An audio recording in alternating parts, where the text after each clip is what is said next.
All right, what you saying, dog? You saying about your the dude had asked about your how you built your computer or something? Yeah, so I was trying to remember what kind of graphics card we put in here, but I just did not remember, and I could not find the receipt. I don't even remember where we brought it from. Best Buy. Was it Best Buy? Yeah. Okay. Cause I wanted to go to Micro Center, but dog, it's always like a 2 hour wait to get into Micro Center, no matter when you go. Mm-hmm.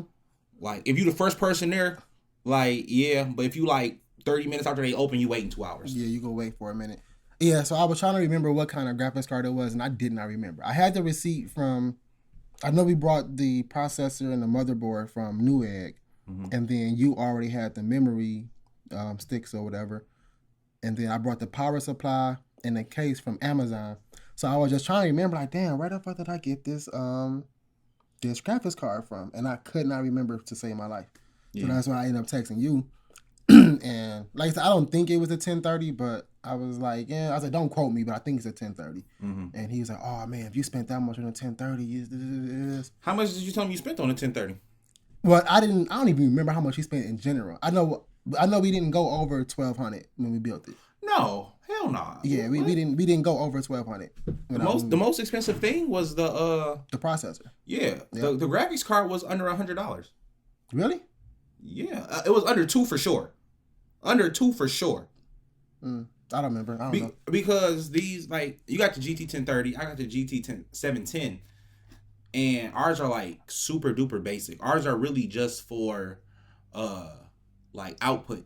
Right. So it's not meant to like edit video or code video or nothing like that. I mean, it does it, but that's not what it's for. Right. So like I said, remember when you like went from the laptop to this and you was like, oh my God? Yeah. Like, so if you had like a real graphics card, nigga, your mind would be blown. Right. Blown. That's what I need. I need to upgrade as soon as possible. I would love to. Man, me too, but the graphics cards just cost too much right now. Yeah. It's so hard to get your hands on them. Yeah. It is because they resell them for so much because can't nobody get them. So people buying them on the low if they can get them for like $400, and then they selling them for $1,000. Like, and the thing is, niggas want them so bad, niggas are paying $1,000 for them. Niggas paying $1,000. You could probably sell them for more because people need them and want them. So yeah. But yeah, man, welcome back to the Block Talk podcast. Block Talk episode. Good. Don't ask me. I want to say it's 15. I think it's 15 too. I want to say it's 15. We'll edit in post. But yeah, episode 15, Block Talk podcast. Welcome back. Welcome back. It's been a minute, Bob. Yeah, it's been about a week or so. No, it was before that. It was before your birthday. Was our last one. Was it? Yes. Yeah, cause I was thinking we might have did one the Sunday. We ain't doing that on Sunday because you celebrate your birthday on a Sunday, right? Yeah, and then after that, I was sick, so I didn't want to. I was actually off that Sunday, but I was sick as a dog, so I didn't even want to record. But yeah, that was damn near almost before your birthday. That's a while. Well, we back at it now, and it's crazy because like now, like I didn't think people would ask me about the pod, but like, I didn't think people would like actively listen, but. Now people ask me, hey man, where the podcast at? Where the podcast at? So it made me feel good. Like, we'll be trying to get back, man. We're trying to get back. Like, buy some more shirts. I'll quit, and I promise. Every Sunday. But yeah, we back at it right after. Well, first off, how was your week? You know, I don't want to. I mean, it was cool. It was cool. Didn't do much. Chill, played some basketball. Had a ball hog on my team. Nigga was coming down court, shooting up threes. You know, I'm not fast. I'm not gonna outrun nobody. So the nigga would get the rebound, come down court, shoot the three, miss. Like, and I'm just getting to half court. Like, what if I wanted to be part of the offense? Nigga didn't care. And I'm like, you know what? Like, you know, you play for fun, like health, cardio, but nigga, I want to win. Right. We're not going to win like this. Right. Like, nigga, like, I wish you could give niggas bad reviews in real life. Like, I would love to give a nigga a bad review in real life. You know what that's an episode of? What's up? Black Mirror. Giving niggas bad reviews in real life? Yeah, it's his thing. It's his thing you can, it's like social credit score. Oh, like what they do in China? Yeah, but it's like legit, like on the Black Mirror show. Like if you have a bad encounter like a cashier, if you have a bad encounter like your neighbor or whatever, they can give you a bad rating. And I think it's like out of like 5. So like every like top tier people are like you like 4.5 and above or whatever. And then like this girl, she's trying to get like a 4.2 so that she can get a better job and shit like that. But then like her friend is like a 4.3, and she invites her to the wedding, but like she only does it because like some algorithm proves that if she invites anybody with a low score to be in her wedding or whatever, it'll get her sympathy points, and then those people will raise her score up and higher and shit. So it's all like it's crazy. It's crazy, but it's really good. It's a really good episode. Now that sounds like a good episode. It is. I actually miss Black Mirror. Like that was a really good show. The last season had Anthony Mackie in it. Oh yeah, Anthony Mackie. Clarence. Yeah. What's her name? Miley Cyrus was in it. Oh yeah. Okay. Yeah. I remember him. Yeah, that was. I didn't finish the movie. It's a movie for it. That's actually pretty cool. It's like, it's called Bandersnatch, and like you can choose the outcome through the movie. So like, the character would get to a certain point. The main character gets to a certain point, and you can be like, yeah, he decides to walk to work instead of drive his car or whatever. And then the movie goes in a different direction. Oh, that's sweet. Yeah, it's really cool. And it's like, I think it's like 4 or 5 different endings. It's a really cool movie. Oh, that's sweet. I like that thing with the social credit score though. That sounds sweet. Yeah. Yo,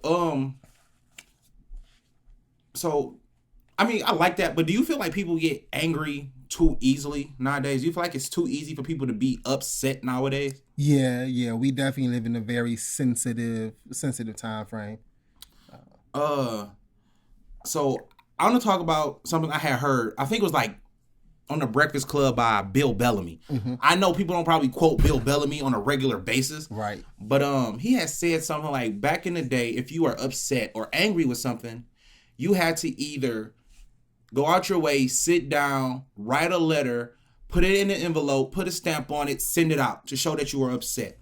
Or if you wanted to call, you had to find the number, call the number, wait on hold, and address your concern to show that you were angry. Right. But now, if you're upset, the slightest bit upset, slightest bit annoyed, you can go online and dramatize how upset you are about whatever the issue is. And of course, I'm not going to tell anybody how to feel about whatever their situation is, but I do believe it's too easy to be upset. And it stuck with me personally because, you know, I got this Galaxy S21 and I'm always by the top of the line phone. It's just what I do. That's like flex. Right. And I got a small dead pixel in the bottom right on my phone. And I'm calling them up. I'm like, yo, I got a dead pixel on my phone. Can you swap it out? Give me a new one. Like, send it to my house. Like, make it super convenient for me. Like they always do. Right. And then it was like, no, because of this and this, you have to go inside and they have to handle it inside. And that was about 2 months ago. Right. So I caught them as soon as I noticed the pixel because I was quote unquote like upset and I wanted action. Right. But then they said, no, we require some action from you first. Right. And I'm like, oh shit. Like, you want me to go inside? Like, and that's not, I mean, doesn't sound like a lot, but it was enough to deter me from doing it. Right. Like I said, so my phone still has the dead pixel on it. So that means I just wasn't as upset as I thought I was. It wasn't as big a deal as I thought it was. And I think that's how it is with a lot of things that people are quote unquote upset about. Yeah, the internet has definitely given a level of anonymity and a level of like confidence that's not really there. Like, it allows you to be whatever the fuck you want to be and say it as loud as you want to say it. And on top of that, more times than not, in the 2021 internet, nobody's going to hold you accountable for what you say. If you can say it and, you know, whatever you feel is going to be justified. Well, and, unless you're a person of status, unless you're a celebrity. I don't even know about that sometimes. Well, because, so, like I was saying, like, what DaBaby said, I mean, it wasn't behind the keyboard. His apology was behind the keyboard. He didn't even apologize, from my understanding. Well, it was like a loose apology.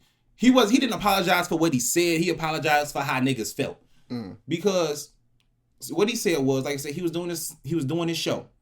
And, you know, he getting the crowd hype. He like, hey, if you came in here today and you ain't got AIDS or HIV, put your motherfucking lighters up. Or whatever. You know what I'm saying? Okay. And then he said, for all my fellas out there, if you ain't out there sucking dick in the parking lot afterwards, put your motherfucking lighters up. And gay people got offended. I don't think it was offended by the HIV AIDS thing, or if they were offended because he don't want niggas who are sucking dick putting their lighters up. And And I don't understand. I mean, I don't understand. Because he said if you're a dude and you're not sucking dick. So I guess that's a gay thing, but yeah, like gay, of course that's a gay thing. But gay people suck dick. It's like, I mean, it's that simple. I mean, like, I'm not 1 + 1, and it's not. But so I feel like if those people, like the gay people or the LGBT or whatever, if they had to go out their way, because I'm sure they were upset, and if they want to be upset, that's absolutely fine. Mm-hmm. But I feel like if they had to go out their way to like write a letter to say, yo, what DaBaby said on that concert stage was wild. I'm very appalled at what he said. Mm-hmm. I don't think none of that shit would have happened. See, I don't understand the backlash that he got, because it seems like people instantly correlated HIV and AIDS to that community. Uh-huh. And I think that in itself is wrong. Uh-huh. Like I was actually having this years ago. Cousin Ashanta brought this up, and she was like, I wouldn't want to be a gay person. And I'm like, of course, first thing I asked her, why? And she was like, because that's a wild way to start a sentence. Right. Because she was like, because everybody, once you come out as gay, everybody thinks you want them. Mm-hmm. And it's like, nigga, I don't even like you. Like, and I was like, yo, that makes so much sense. Mm-hmm. Like you can't just assume just because somebody's gay that they want you. You could be ugly as shit to them. Mm-hmm. Like, you can't, those two things don't correlate together. They're not synonymous. Mm-hmm. So yes, back in the day, it was a stigma that, you know, HIV and AIDS was a gay disease or whatever, mm-hmm. or a gay STD or whatever. Mm-hmm. But now, like, those things aren't mutually exclusive. Right. Like, so you can't, I think it's wrong for people mm-hmm. who want to stand up for these communities to instantly put that on them. You can't do that. Right. That's wrong. Right. Now, what he said might have been wrong. I don't know. I'm not in that community. I don't know what goes in and out of, you know, those circles or whatever. Those schools. But yeah, I don't know the inner workings of that. So maybe if I knew more gay people, they can inform me why that is so offensive. But I feel like they're just so hyperly sensitive. I almost feel like they're reaching, because it's like, oh, he said somebody gay sucking dick and HIV AIDS, and then it's like, you know what, we go drop him from Lollapalooza, we go drop him from everything, we go make him lose his endorsements and all of this other stuff. But like, say, Lil Nas can have, like, be naked gay kissing strippers on a music video on YouTube, get 1 billion plays, monetize or whatever, you know what I'm saying, get all of this money, and it's like, well, he's one of ours, it's okay, you know what I'm saying? But then, like, somebody else who's not in that group says something to go against that, not even going against that group, something that group doesn't like, and they're like, oh no, now you gotta battle us. Yeah, that's a slippery slope. No, it is. That's a slippery slope within itself. Just because I don't want to get too deep on this. But, you know, on one hand, we're trying to make space in our world for these people or whatever. But I don't even want to say, like, we gotta make space, because they exist. Nigga, they don't out of anything. Yeah, but they don't have, especially in the black community, like, black men don't have that space to be themselves. No matter if you gay, straight, whatever. Like, if you, in some circles, if you Christian, you bad. If you mm-hmm. Muslim, you bad. Like, mm-hmm. It's just, if you believe the black community stigmatizes things a lot. So, like, and especially for black men, we don't have spaces. So now they're trying to make spaces for, you know, young black men like Lil Nas X, who may be gay, queer, or whatever they want to be or whatever. So that's kind of a slippery slope to go down. Although I kind of get, you know, I kind of understand what you're saying. Like, if he can say whatever he want to say and do whatever he want to do, mm-hmm. then these other people should be able to too, or whatever. Mm-hmm.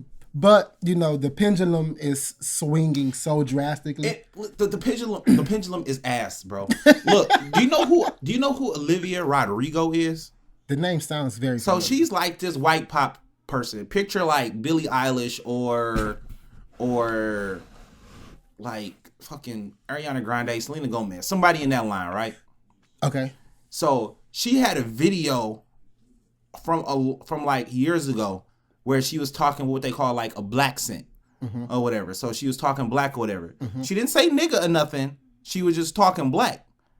And they what is that? I don't understand what that means. You know, like talking with like an urban dialect, like probably saying shit like "yeah, I mean," or like "fam" or some shit like that. Okay. Some shit that a normal white person probably wouldn't say, but some shit that a black person would. Okay. So she was saying stuff like that, and they're like, "Oh, this was years ago, but she still needs to account for this. She still needs to apologize for this and all of this other stuff. Like, we want answers." I'm like, who the fuck is we? Right. Like, I don't even because I don't even care. Like, it was years ago, and I don't like when people go back years digging up shit, because if you go back far enough to when somebody was younger or a kid or a teenager, you're gonna find some stuff. Right. You're gonna find some stuff, because I know for a fact I said some wild shit on Facebook. Wild boy. Wild boy. I was one of the wildest.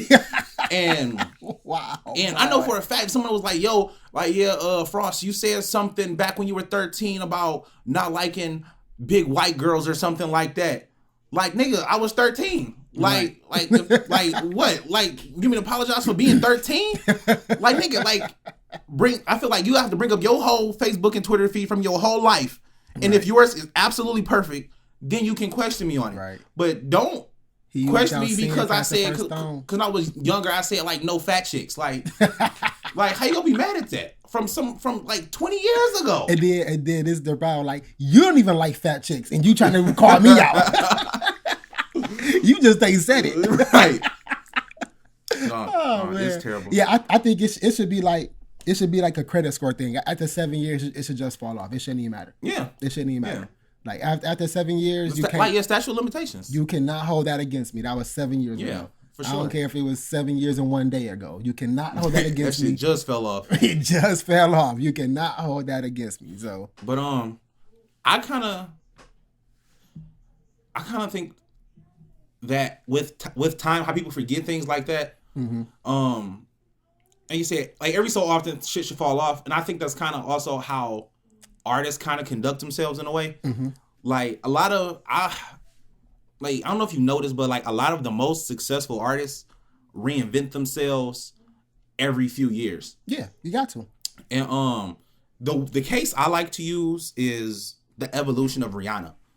Okay. Because I think Rihanna has probably had the best growth, the most consistent growth, and you can tell like each part of her career based on how she was at that time. Mm-hmm. So if you think like when she first came out, like Music of the Sun, Ponder Replay, she was this this young dancing chick from the Caribbean with the big forehead, right, and the chucks or whatever, right?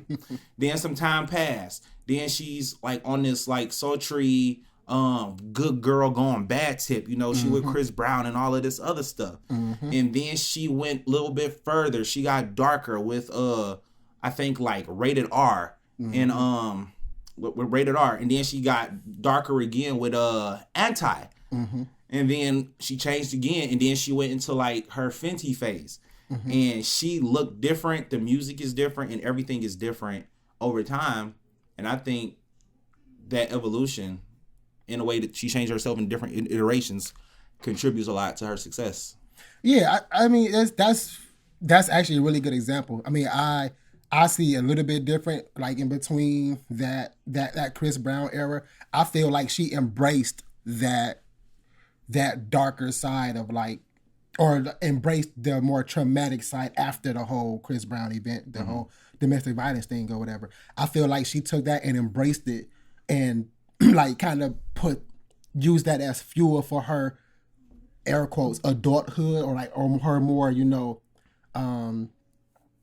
don't want to say violent, but her more aggressive, yeah. Her a more aggressive move into, like you said, that darker phase. Or whatever. So like with Rated R, that was shit like that, like she did with like Young Jeezy mm-hmm. and stuff like that. So it was definitely a darker route. And Anti, I wouldn't say is dark, but that was when she was on her like fuck nigga shit. Yeah, you know what I'm saying? That's when she came in her Future bag, and then, like I said, then after that, she took her time away from that, and then she went on to her Fenty stuff, and she ain't did nothing since. Man, y'all not getting until Fenty stops selling, y'all not getting an album. Like, if you want an album, stop buying Fenty. Yeah, she turned it into like Andre 3000, bro. Yeah. Like, you'll get a feature every now and then. Don't expect no project. Nah, music, peasants. So besides Rihanna, who's an artist that you can think of that had continuous, like, different iterations of themselves that you think help sustain their, like, relevancy? Different iterations of themselves to help sustain their relevancy. Yeah. I mean, I've been thinking about this for like the past 3 weeks, so I'm like locked and loaded. Yeah, you probably got a few. Yeah, and I just told you about this like 20 minutes ago. I'm sure you can make a correlation for Kanye. Yeah. No, I think Kanye's a good one. You want to dive on that a little bit? Like I said, it's off the cuff. But of course, his first 3 projects, he was like the backpack rapper or whatever. Mm-hmm. Towards the tail end of number 3, Graduation, he like kind of went into that superstar mode or whatever. Yeah. But that was like also when he break up with Amber Rose during 808s and Heartbreaks? Yeah, like around that time, he broke up with Amber Rose and his mom died. Yeah, so yeah, that was a more of a depressed time or whatever. That's when we got 808s, and then around that time, he propelled himself into I want to say like more so into the like mainstream hip hop scene, because that's when he launched Good Music and stuff like that. And you got Good Fridays was a vibe. Good Friday was amazing. Man, that was like the best hip hop promotional thing ever. Yes, ever. Yes, because he came out with songs every Friday, and they were like all slaps, bangers. Christian Dior Denim Flow. No, I listen to I listen to that at least once a month. Christian Dior Denim Flow. Yes, that was a good one. And I'm actually like really upset that 2 Chainz didn't sign with Good Music, because they rocked together for a while, and I know he was trying to sign them, but it just didn't work out. Yeah, sometimes it don't always work out in business, and that's okay. Yeah. They great music together though. They made really good music. Oh yeah, like Mercy, like Birthday. Yeah, they made some pretty good music. But anyway, so and then like I said, he propelled himself into superstar status with all his next projects, Dark Twisted Fantasy, Pablo, and then you can see where he got more of that narcissistic mindset when he dropped Yeezus. Now I'm gonna argue. I'm gonna say that narcissistic thing came with what's the shit? The real one. My favorite album, Dark Twisted Fantasy. Yeah, it came. Yes. Because he was like the way it started, like the one was made up centuries ago. Like he was saying that he was like on some God level shit at that time. He didn't go out and say it until like Yeezus. Yeah, but he was on his. He was starting to feel it. Yeah, he was starting to feel it. And I want to say that between Yeezus and Ye. That was the God. No, that wasn't the gospel one. What's the gospel one? Jesus is King. Yeah. So between Life of Pablo and Jesus is King, I feel like he stagnated. I feel like he kind of stayed the same person until when he got to Jesus is King. Then he went to the gospel route, which was different. It was different. It was cool. It was different.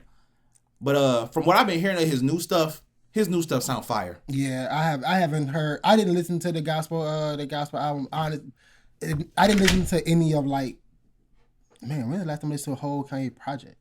I think the last time I listened to a whole Kanye album was my Dark Twisted Fantasy. Like, I haven't listened to anything ever since then. See, you snoozing. See, Kanye is making gospel, but he's making his version. Like, it's his way. Yeah, he's making like sinner gospel. Yeah. And I didn't listen to it just because I felt like he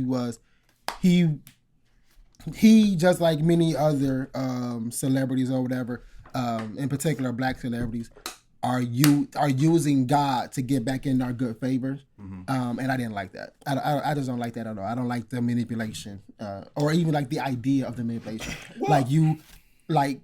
Numerous people came out and talked about how during the church service he's selling white socks that say like Jesus on them for like $1,000. Like that's manipulation. I don't like that. So I don't know if I want to call it like straight up manipulation because Kanye has been known as a style biter. He's the Kakashi of hip hop or whatever, definitely. Right? So I think once he heard Chance and Coloring Book, being that they're both from Chicago, that's when he started taking that gospel vibe like real serious. Cause that's when he like that one like Ultra Light Beam or whatever. So I don't think he necessarily used. And then even before, like he made Jesus Walks. And he did other like gospel and choir like things before. Yeah, don't get me wrong. So it ain't like he found Jesus like last week and said we gonna put his name on some socks. No. I definitely I think like his upbringing like through his mom was. I think his upbringing through his mom, he was a spiritual person or whatever, or he was raised to be a spiritual person. But like just the route he's taken now. I can't put my stamp of approval on it. Like, and I won't. I refuse to, listen to it or whatever. Wow. So yeah. But like I said, the stuff like you said, the stuff I heard as well, like some of the snippets from like the listening party or whatever, or the listening concert, whatever you want to call it, sounds really good. Sounds really good. Like he hasn't. Only time I could say he like left his bag is on that horrible Nas album, Nasir. Like that was fucking horrible. I didn't even listen to that one. That was horrible. Oh my god, it was bad. It was so bad. But I championed Daytona, and that was a really good album. Seven songs, solid. I skip his verse on What Would Meek Do, but other than that, really solid. Like he haven't left his bag musically. From my understanding, he's been flying people to Wisconsin to work on this project. That's where he at right now? No, well before this, because remember it was like rumors he was doing something with Dr. Dre. You mean Wyoming? Wyoming, thank you. Okay. I think Wisconsin. yeah, Wyoming, and he had like people like He had Drake out there. Yeah, Drake out there. He had what's the dude name? Griselda. Benny? No, not Benny. Conway. Yeah. He had Conway out there, and it was actually funny because Conway was talking about how he was like, he's like, it's not like, regular. It ain't like he went back to, street rapping or whatever. He's, still on some, God or religious stuff or whatever. He was like, it was kind of tough for me to like write those kind of bars. So like I grew up in the church, but like that ain't my lifestyle no more or whatever. Right. So he's like, I had to call people like, hey, you know what I'm saying? What's this verse and what's that? What's this? And he was like, it was just hard to get in that space because I couldn't smoke, I couldn't do this, I couldn't do that. But when we went to Dre house to record or whatever, like I was able to smoke and do all this stuff, and I was able to get all my bars out. Yeah. And he's like, and it still sounded, spiritual or whatever, or it was stuff that Kanye would approve of. So it was, it's like I say, he got good people around him, but Kanye always kept good writers and good musicians around him. So do you think Kanye is under pressure? I think Kanye is holding out to drop when Drake drop. I actually think they're both drop. They're trying to drop over each other, so we'll never get the albums. So who would you say is under the most pressure to produce a better album?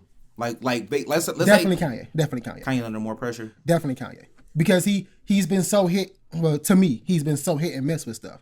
Where like Drake can drop tonight and it's gonna be a billion streams. Like it's gonna happen. Like this is the biggest rap artist we've ever seen. Like he's gonna drop. He's gonna sell.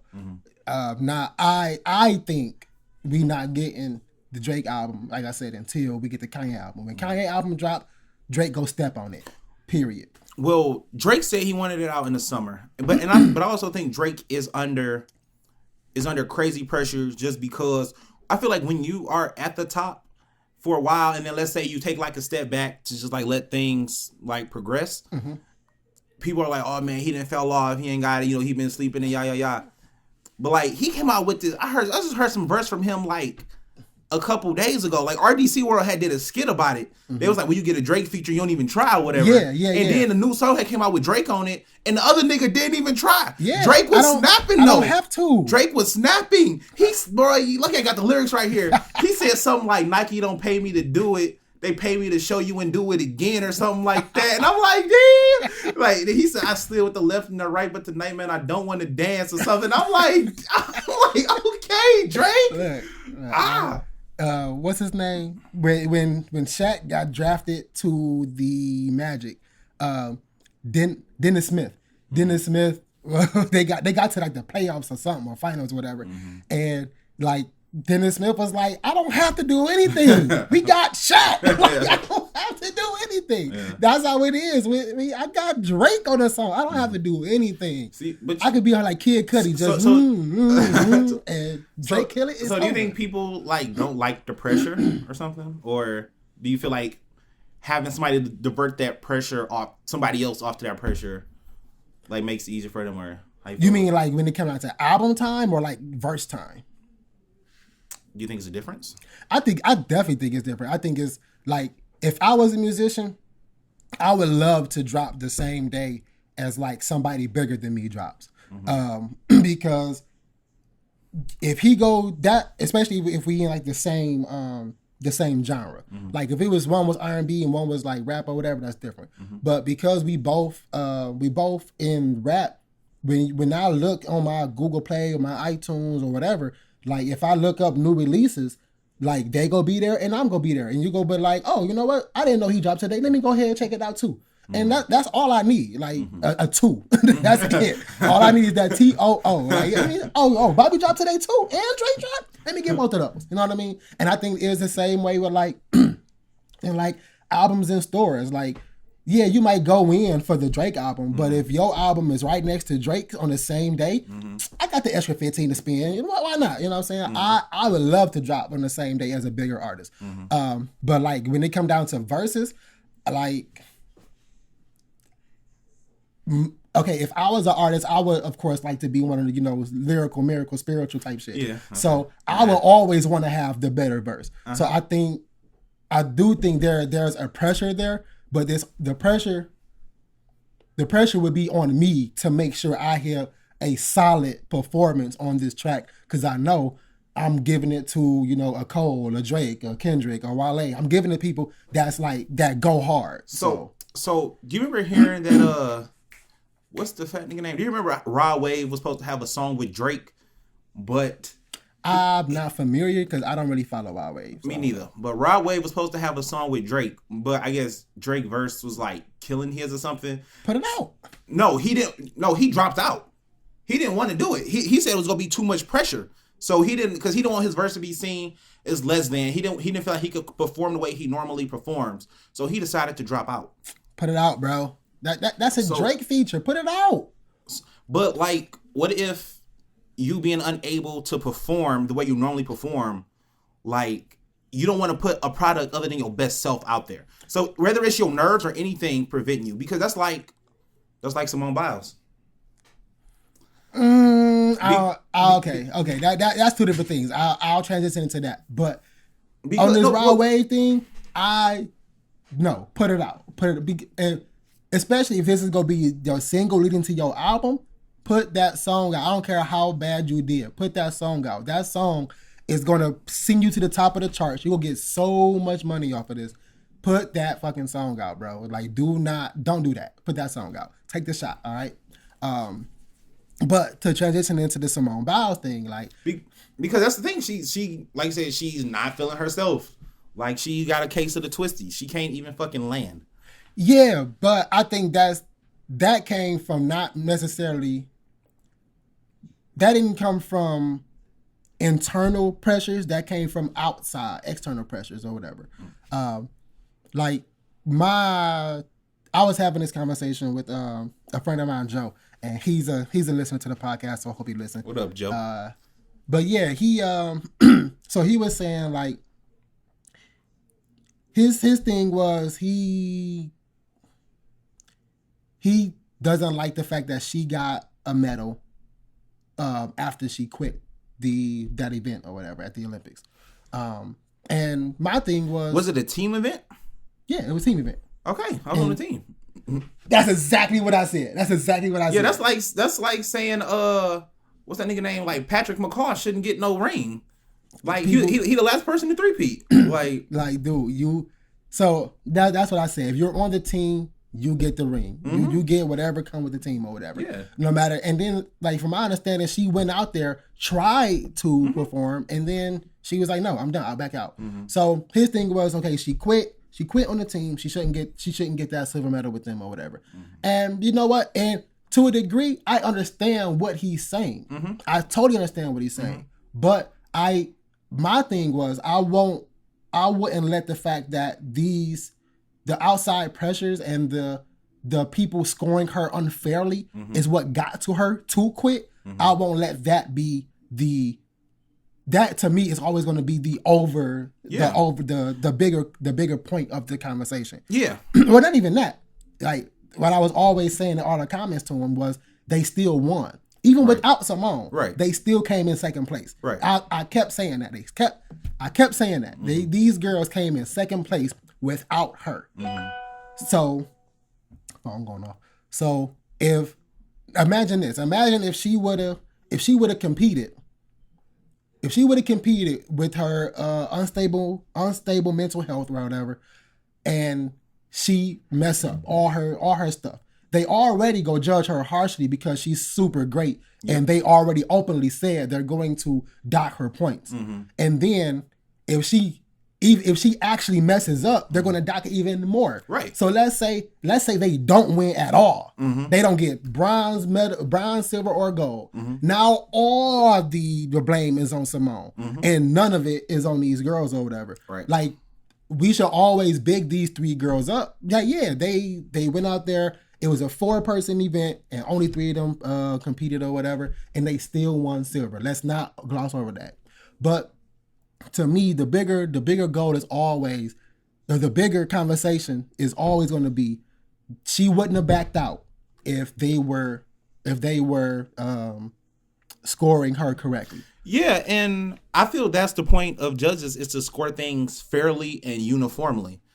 That's like saying, like, yeah, Steph, you so good at shooting threes. Whenever you make a 3, it's only gonna count for 2. Exactly. Like, no, nigga, I'm just better. Like, I worked to be better. I worked to make this easy for me. Man, and my thing is, like, when has being the greatest at a sport ever made the sport worse? Right. Every single time. Like every time somebody come in, that's even okay. Let's use basketball. Everybody loves the best. Everybody loves a juggernaut. Yeah. So people talk shit about those Warriors teams, but niggas either love the Warriors or they love to hate the Warriors. Exactly. Either way, you watch to see what's about to happen with these fucking Warriors. The Warriors, exactly. Like we use in basketball as an example. When people like Charles Barkley came out, he was an anomaly. Like, a guy that big to move like that, he was supposed to be like center or whatever, but he was undersized, but he was big. And then he influenced a whole generation of people to come. You look at people like Chris Webber. You look at people like, maybe Zach Randolph wasn't as fast. Yeah, but like a Draymond, yeah. Yeah, like you see these people, like a rising tide raises all ships. So she, like you said, she should never be docked for being great. And then the outside pressures of, performing her, and just like Naomi Osaka, like yeah, I'm gonna back out because I don't like the way these interviewers, or the media interview me after I lose. Like, it's not good for my health. You're making me doubt myself. Now, do you think if Naomi or Simone was white, do you think they would have these same kind of things going on? Let's say they both want to drop out because of their mental health and they were white.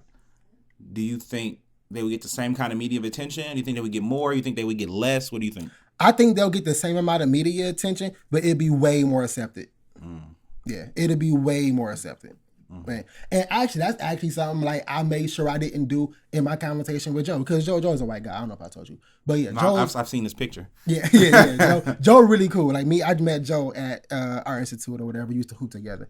He was one of the people that my first first night at college, or my first week in college, we went to their house, their dorm for this party or whatever. And then they came back to our dorm.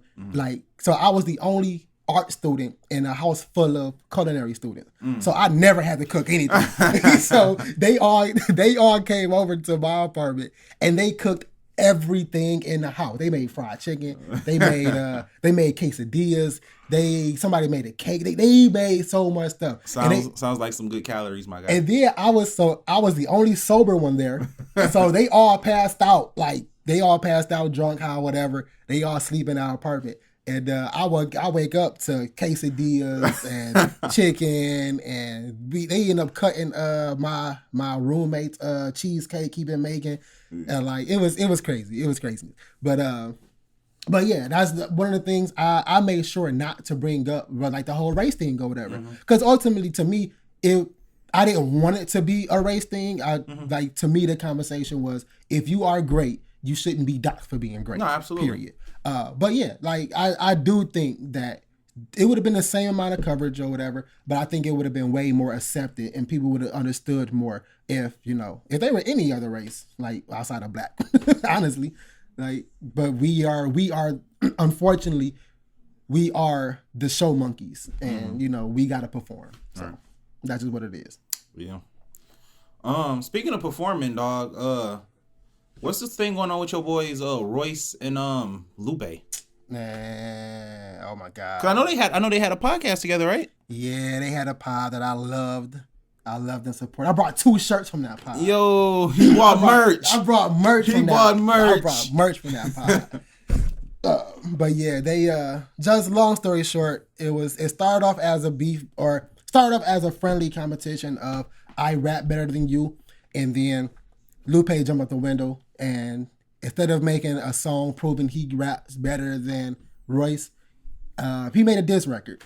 And if you know me, I love diss records. I love against diss record. Me too. I love Duppy. I love it. That's not a diss record. What is it? That is a good song. It is a diss record. That is not to the person he was aiming at. Bro, it don't matter if you shooting. What no, are you talking about? Matter. It do matter. It do matter. We ain't even talking about this. Go ahead, bro. It do matter. As you were saying, nigga. It matters. That's what I was saying. It matters. It matters. So anyway, Lupe made a diss record, and Royce made a record that was supposed to prove that he raps better than Lupe or whatever. So I don't want to go too deep into it, but it was originally like people was gassing it up to be like a URL smack, battle rap kind of thing or whatever, and it included like so many other people. But now, like, it ultimately broke up this podcast or whatever. And it actually taught me something really, really interesting that I like need to stop doing. I assume people of the same caliber are friends when they start working together.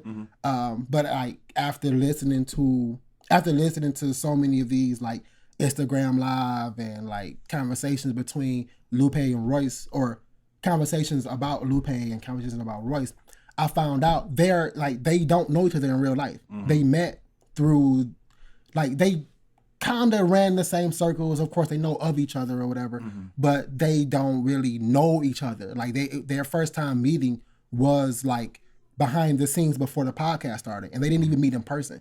Like, they was like, apparently, this is actually something. This is something Lupe brought up, was like, like, I didn't reach out to you for this podcast. I didn't reach out to you. You reached out to me. Like, your wife wanted you to, you wanted something to do through the podcast, through the pandemic. Your wife told you to reach out to me to do something or whatever. So we decided to get this podcast going. And he said, Lupe was like, I only did it because my man Tom wanted to start his production company. So that's the only reason why I did it, because you needed a co-host, and my man's Tom wanted me to do something with him, but I never wanted to do it. So now that I'm in this space, it's okay, I'm here, we go try it, but like, I don't really know you, nigga. And then when we start talking about different things, we have to edit everything out that you say because I don't agree with nothing you say. So like, they just I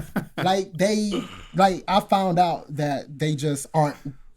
Again, they are peers. They know of each other, but they don't know each other. And like, I just had to I really had to come to that like realization that like these niggas not really cool, like or not just these two in particular, but like people people that I look up to and I put in the same category. It's like they don't know each other, like and that's why they don't have any songs together. Like I sit here and I wonder like damn why Lupe and Royce ain't got songs together, and kind of find out through the podcast they actually were supposed to work on an album together a while ago. It was gonna be like a collaboration album or whatever, and at the very last minute, Lupe dropped out.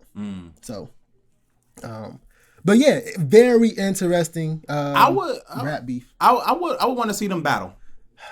I want to see them battle. And don't get me wrong, it doesn't have to be the traditional. It doesn't have to be the traditional necessarily 32 bars every round kind of thing. It doesn't have to be that.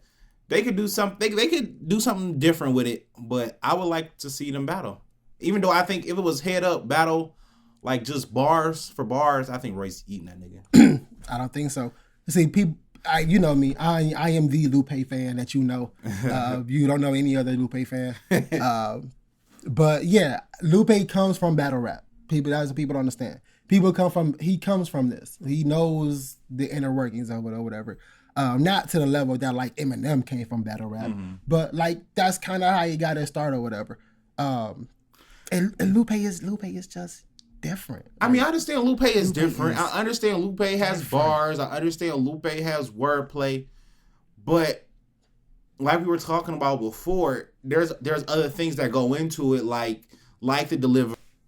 I'm saying like the delivery, like if you got the crowd behind you or not, things like that, and things like that matter. And I don't know if Lupe can outdo Royce in that thing because at the end of the day, it comes down to, they don't really score them for real. So at the end of the day, it comes down to public opinion. Yeah. And I think no matter what Lupe did, unless Royce went out there and laid an egg, I don't think Lupe would be able to get him. I don't think he would win in the court of public opinion. I think he would. I think he would because like I think Royce is way more technical than Lupe is, but when it come down, I think that's going to be his downfall if he tried. Like I think Royce would overthink it, and then like it won't be a total egg, but it'll be like that didn't really hit the way you thought it was going to hit because you overthought it. But because the way Facebook work, I watched one battle rap thing for like 3 minutes, so now that's all I get on my videos now. Yeah, algorithm. It had said something like one of the battle rappers had said something like.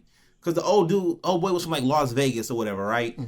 And like he said something like, when you were first born, you envied me or whatever. And like, Vegas, Nevada. And I'm like, okay, like I get it. That was kind of hard or whatever. And but the crowd went crazy about it. Like to me, I'm like, oh, that was a bit of a stretch, but it was cool, whatever. But the crowd went crazy. And I think when it comes to stuff like that, if that's what the crowd likes, Royce is going to win. And then they like and then one other thing, the only place I would probably give that nigga name, Lupe the edge would be if it came down to like different schemes. So are you familiar with how schemes work in battle rap? Yeah, so if Lupe was carrying on a scheme or something, I feel like he would do that really, really well. And that would be like his only way. But if he went like just straight bar for bars, just regular bars, and then neither of them are really like gun toters anyway. But nah, that's not true. They both like, you ain't see the old beef DVD with fucking Royce with the rocket launcher? I was about Lupe though. Lupe got a sword. No, Lupe has guns. Lupe has guns. Well, he's from Chicago, so yeah. Outside of that, but like he's like a trained marksman. His dad is a Green Beret. He taught him how to shoot guns from a very young age. Nigga been shooting guns, loading guns, like all of that shit for a long time. Okay, well then shit. Okay, like I said, people don't know Lou. I know Lou. Like there's gonna be some good gun bars then. I don't think they'll do that though. That's not their lifestyle. It's not Royce anymore. Right. But yeah, I didn't want to see it. These are two of my favorites. But if I had to score it as a diss, if it was as beef as a diss, I think Lupe got the edge. I think Lupe got him out 1-0. But if we look at the better song, or like the basis of what the beef started with was I rap better than you, I give it to Royce 1-0. Because Royce outdid him for 6 minutes and 15 seconds. Like just showing different, like you said, schemes, patterns, rhyming, multi-syllables, all kind of shit. Just proving I am a better rapper than you. I checked all these boxes. You go check these boxes. And Lupe was like, nah, nigga, fuck you. You know, you ain't this, you ain't that. Go clean your city up. That's legit what he said. Like, go clean your city up. I was like, ooh. Hey, one nigga, everybody who just came from Chicago, I don't know if that nigga can really talk like that. Them niggas got a whole underbelly, bro. Okay. So I had this conversation too. Royce is much more in the streets and capable of cleaning the city up than Lupe is. Okay. Lupe is not connected with like the Chief Keefs, the Dirks. Chief Keefs live in LA. I mean, I'm just saying, like, the people that are from Chicago that have that influence, Lupe isn't around those circles, as far as I know. But Royce with DaBaby, he's in the city. He knows these people. Where Lupe don't have that same kind of influence to me. So I think he can get that bar off, and you can't hold that against Lupe. That's like me saying, you know, hey, you know, street nigga, go do something in the street. I'm a nerd. Like I don't have any influence out here whatsoever. I can say that because, you know, I'm a nerd. Like, you go do that. Right. So yeah, that's it. Dog, for the last 9 or 10, bro, I want to talk about your black market, dog. Oh yeah, man. So first, I want to thank everybody that came out July 25th for the black market. If you all don't know what the black market is, it is a quick synopsis. It's a gathering of small black businesses and entrepreneurs, almost like a pop-up shop vendor event or whatever. Trying to grow it more into more of a networking event and bring the black community out to show that we can support one another without having to go outside of us. Like, we all we need. So yeah, the black market was July 25th. I actually have another one coming up on August 15th. If you know anybody that's interested that would like to be a vendor, or if you just want to come out, please reach out to me through Facebook or Instagram. You can reach out to Royal Lineage Apparel. I actually host everything through those pages. So yeah, reach out to on Facebook or Instagram, and I'll make sure to put you on the list. All right. But yeah, it was actually pretty good event. We had, on paper, I had 31 vendors sign up. People that actually showed up, it was like actually showed up, it was like 15. But I had like another 7 that paid for spots that didn't show up. So it was. Thanks for your donation. Yeah. It was. I was able to pay my staff. So so yeah, it was actually really, really good. I had a really good dog. time. You see the tan I got? I see that. This is from one black market. This is from one. I be telling people, like, bro, it be hot out there. Like, bring you a tent. Man, I'm glad you gave us the white shirts and you took the black ones. I'm like, ooh, that nigga hot. I didn't have enough. I was gonna give everybody the black ones again, but I didn't have enough shirts to go around. So I was like, fuck it, I'll do black ones. Bro, rumor has it you getting larger sizes for next time. What's up? Yeah, I'm working on it now. I just worked all this fucking overtime, so now I got enough money to restock properly. I actually just went through a few of my boxes in here to see different size hoodies and shirts and stuff like that I got. I'm trying to have a new garment or new design out there for August 15th. So hopefully I can get down to the basement and print them up or whatever in time to get it done. But yeah. You ever thought about hiring an assistant? Yes and no. I mean, why? Because you have a girlfriend? No. I actually try my best not to bog her down with stuff, because I already put, my business in a compromising spot as far as her or whatever. So I try not to ask her to do anything with it or whatever. But yeah, I I thought about it, but I don't know. I always look at I look at the money coming in through the business, and can I actually afford to pay anybody off that money alone?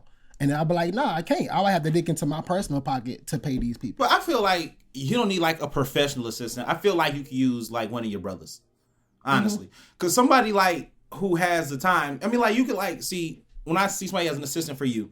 I know a lot of time you try to get stuff, but it be out of stock, and then it'll come back in stock. But you waited too long before you saw it, so now it's only one size left of the thing, and that's the size that you already got. Right. So I think having somebody like one of your brothers, where like, yo, bro, I need this brand shirt.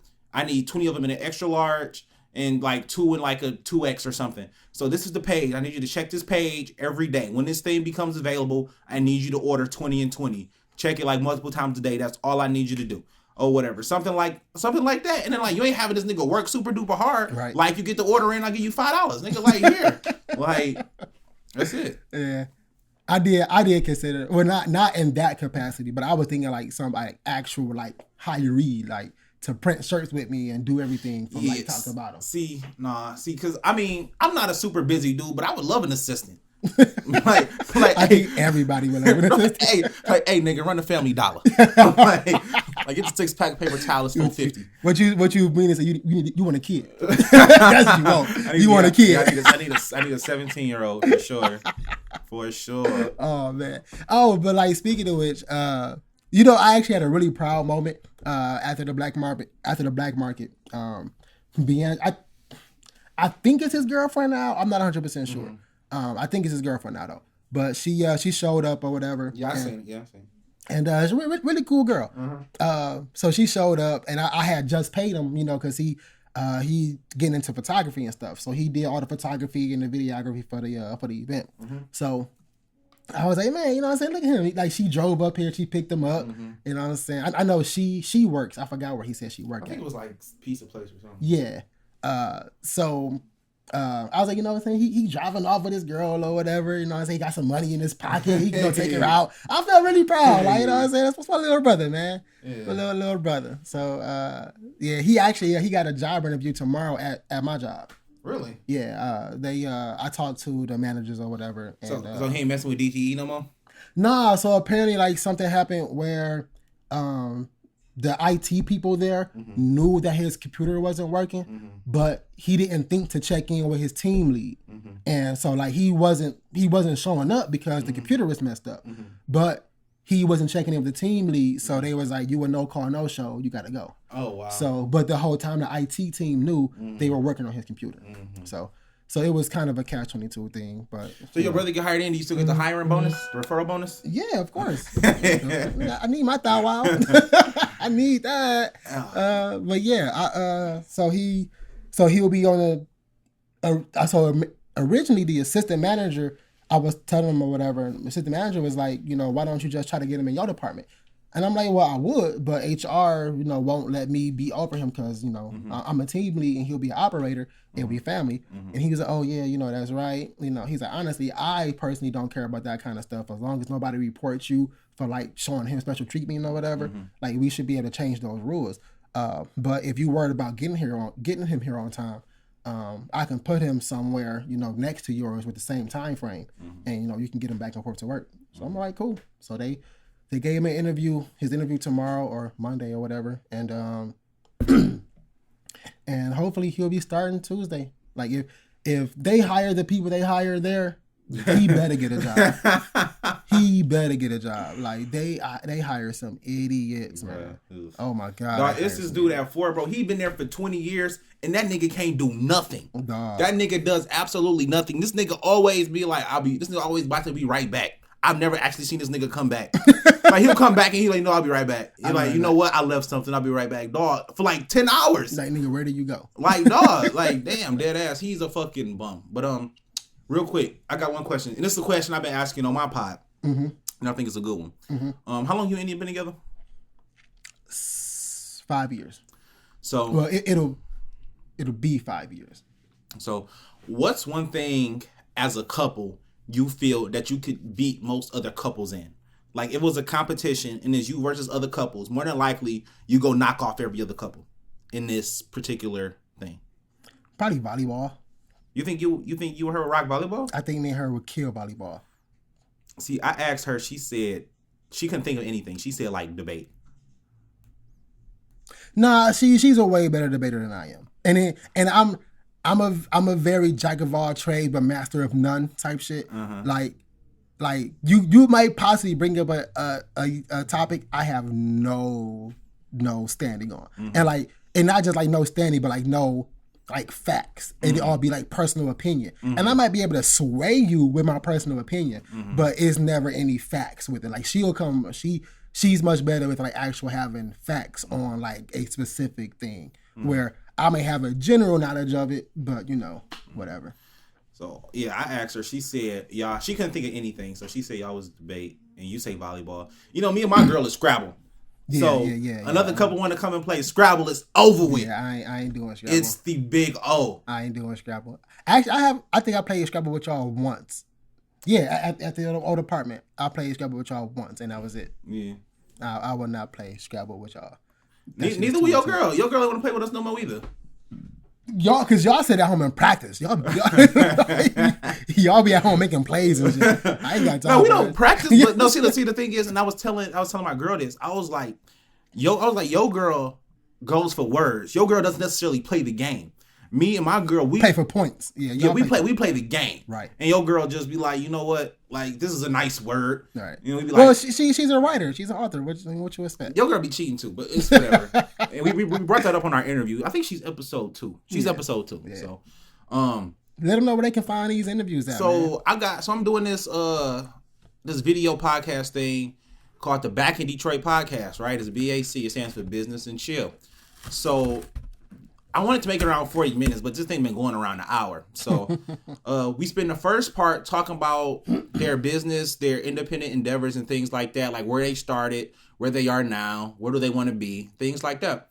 And then for the last portion, we just kind of chit chat, talk some BS about other stuff, and that's about it. So I want to have 4 done before I post them out. So far I got a yoga teacher. Mm-hmm. I got an author, and I got a Twitch streamer.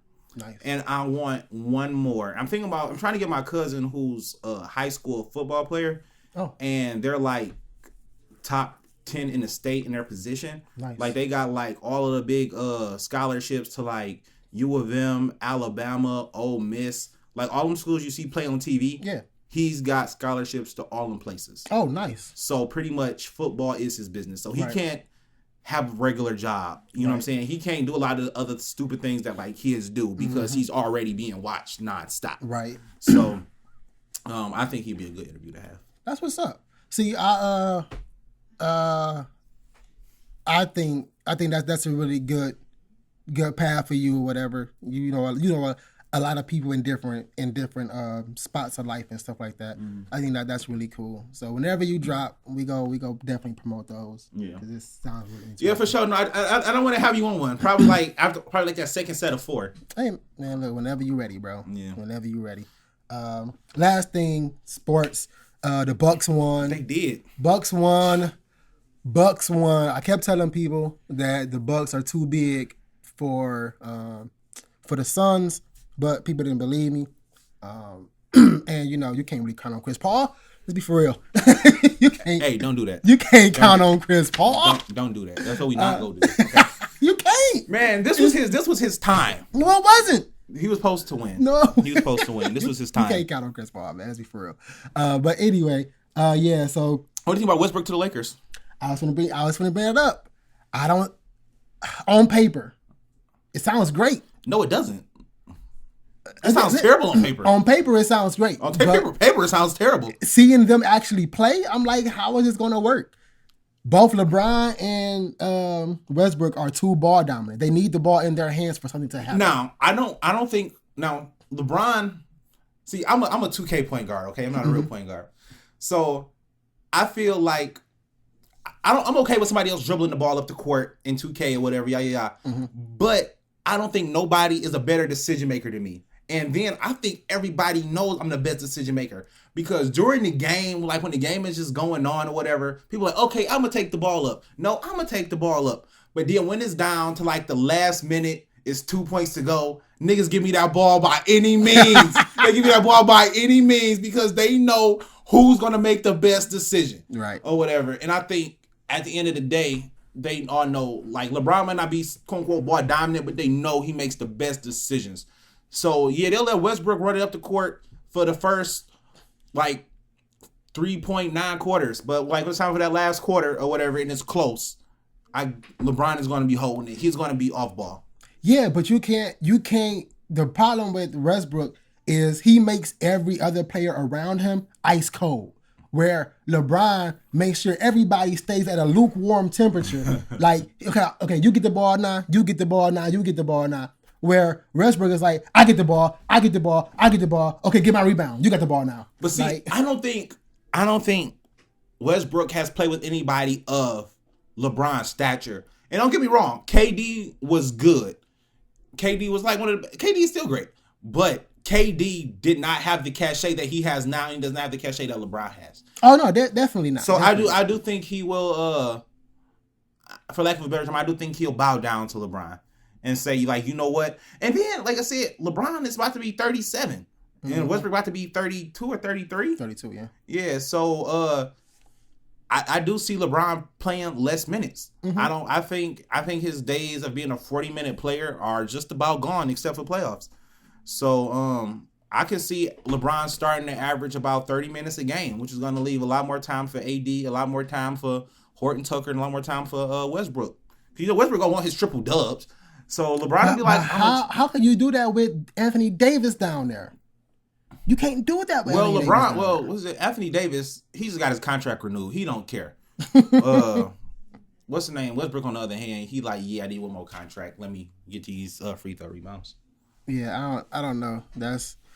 I'm eager to see what's coming up this next season because I'm glad that the Pistons got Cunningham. See, okay,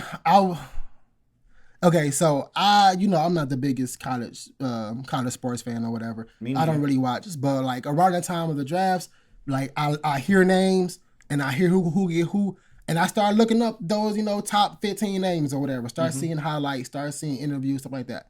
And so honestly, I swore up and down Pistons was gonna pick Jalen Green.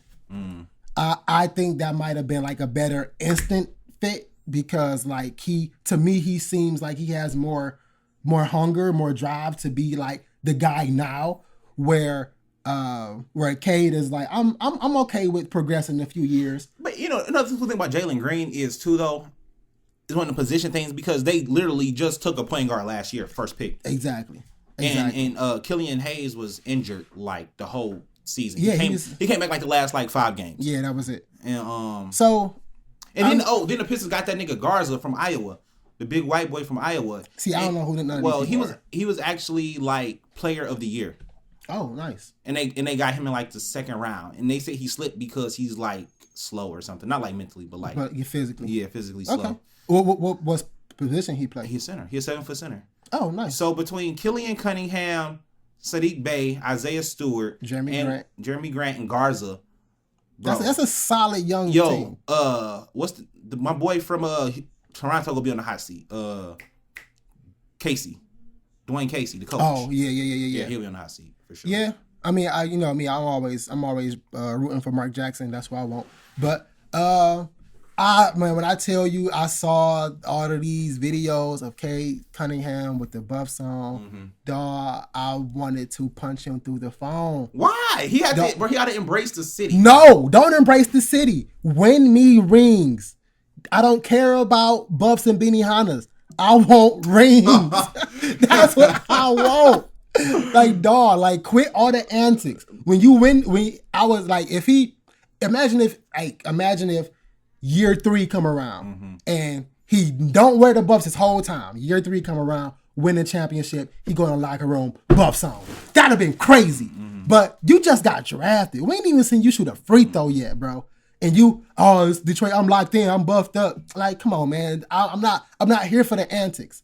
I'm not here for the antics. See, but man, I'm here for rings. But you understand, he's a player, so he's a brand. And the thing is, you have to make the people in your city like you. And you know, if you were in the Bucks in Detroit, people are gonna like you. People are gonna view you favorably. Don't get me wrong. As soon as that nigga miss a game winner, they gonna take the Buffs away. Dog. But I'm telling you, you gotta be likable. You gotta have appeal, man. But he already had that going in. A lot of people are like, people kept telling me like, no, they getting K. We need K. I like K. I got K. And I'm like, okay, cool. But I'm like, dog, all these antics, I don't need a Drummond 2.0. I don't. Like, we go see him in 42 Doug videos in a minute. Dog, I heard what 42 Doug did was wild. Didn't he like lick his baby neck or something? I have no idea what he did. I don't follow Detroit artists. Me neither. I heard he like licked his baby's neck or something. I don't. Weirdo. But so Bob, what you got for music for today? I don't have anything. While you playing yours, I'll look up something, but I don't have anything. All right, man. This song, like I said, I had heard this song. I'm gonna have to play it off your phone because I ain't got no thing. Let me get the name of it.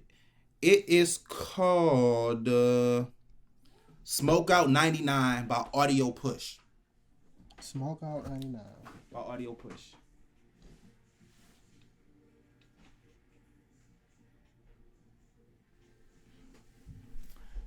All right, that was Smoke Out 99 by Audio Push. Yeah, that was fire. Yeah, I'm telling. When I heard that, I'm like, dog, this sounds like something that Bobby would just look.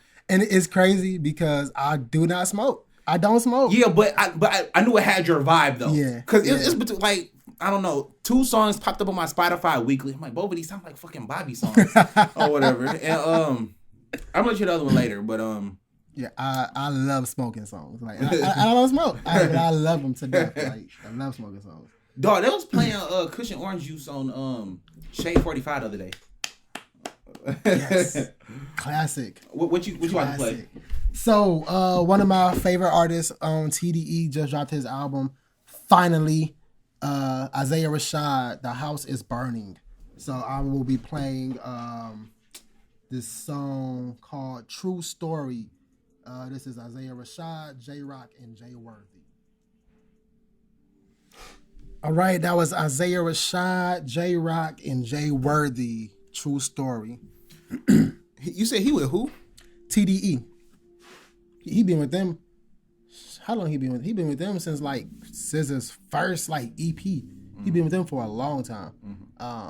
But he had a bunch of personal stuff happen in life, like people died from cancer and had a baby and all that stuff, and he just like dropped off the face of the earth. And then late last year, they dropped a freestyle he did, and he just been back at it ever since, and I've been happy. So good. But yeah, man, J Rock snap. I can't wait until J Rock album come out. J Rock snap. Well, you know me, I'm mainstream TDE. I'm waiting on Kendrick. Yeah, I'm waiting on Kendrick and SZA. Like I'm a SZA head. Like I love SZA. I'm waiting on Kendrick and SZA. I don't think we're getting Kendrick until like next year though, honestly. You think? Yeah. But cause he hasn't been on any features, he hasn't been on anything. Like there's no signs of like, yeah, I'm back. That's something we have to attack next episode, like the way artists tend to go about it, because you got people like Kendrick and Cole who drop their albums, then they go away for like until they next shit come around. Yeah. And then you got people like Drake who just stay around like the whole time. But even Cole, he'll drop like, okay, this is like a quick freestyle. He'll pop out for a second and let you know, okay, yeah, album coming out. But like even Drake could do like, you'll see like 6 Drake features, and then like you'll get a 2-pack, and then you'll get some Drake stuff or whatever. You won't get anything from Kendrick. Kendrick just, okay, it's 246. Go ahead, drop. So I don't know. I personally don't think until next year, because he can't tour right now. Like you can't tour and keep people safe. So I think he'll drop next year, but we'll see. All right, man. I think this was a good episode. Good episode, man. Good episode. I talked pretty good. I wasn't stuttering the whole episode. I'm so happy. It's good. Good time to be back. Hopefully we can record again on the 8th. We might have a special guest. We don't know yet, but that'd be nice. Yeah, we'll see. We'll see how things go. And yeah, man, let us know what y'all think. Remember to follow the Facebook, subscribe on YouTube, like, share, tell somebody. Come on to the block and chop it up with us, all right? Yeah. All right, man, we out of here. All right, peace. Peace.